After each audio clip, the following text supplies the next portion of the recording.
Cracking your knuckles doesn't cause arthritis. In fact, it might actually be good for you.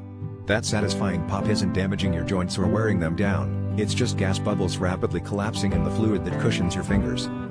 For years, people have warned that knuckle cracking will leave you with stiff, painful hands, but research shows there's no connection between the habit and joint disease. One doctor even cracked the knuckles on one hand for decades and left the other alone, no difference in arthritis. Even better, the movement involved in cracking your knuckles may help keep your joints flexible and comfortable. Stretching out your fingers and moving your hands actually increases mobility and can relieve pressure built up in the joints.